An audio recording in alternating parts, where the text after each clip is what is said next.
ମୁଁ ମହାଦେବଙ୍କ ବାହନ ଷଣ୍ଢ କହୁଛି। ମୋ ଘର ଆଙ୍କ ପିତାଙ୍କ ନାମ ବ୍ରହ୍ମାନନ୍ଦ ପାଣିଗ୍ରାହୀ। କମ୍ ବୟସରୁ ବାହାଘର କରି ଘରୁ ବାହାର କରିଦେଲେ। ସେହି ଗାଁ ଲୋକେ ପିଟି ମୋତେ ଛୁଟା କରିଦେଲେ। ମୁଁ 4 ଦିନ ହେଲା ଗଡ଼ିଆରେ ପଡ଼ିଥିଲି। ସେଠୁ ଆଣି ମୋତେ ରାସ୍ତାରେ ପକାଇଲେ।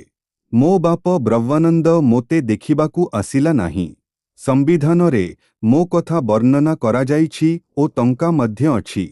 ତଥାପି ସରପଞ୍ଚ ମଧ୍ୟ ବୁଝିଲେ ନାହିଁ କି ମୋତେ ନ୍ୟାୟ ମିଳିନାହିଁ।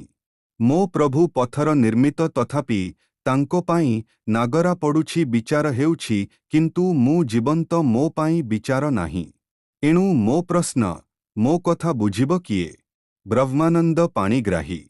ନା ଆଙ୍କ ଗ୍ରାମବାସୀ ନା ତଥାକଥିତ ହିନ୍ଦୁ ସଂଗଠନ ଯିଏ ମୋ ନାମରେ ଆଶ୍ରମ କରି ଟଙ୍କା ଲୁଟୁଥିବା ହେଲ୍ପଲାଇନ ନା ସରକାର। ଶେଷରେ ମୁଁ ଯଦି ଶ୍ରାବଣ ମାସରେ ମରିଯାଏ ତେବେ ଉପର ବର୍ଣ୍ଣିତ ଅବିବେକୀମାନେ ଦାୟୀ ରହିବେ ନହେଲେ ମୋତେ ନ୍ୟାୟ ଦିଅ। ଇତି ଶିବଙ୍କ ବାହନ ଷଣ୍ଢ।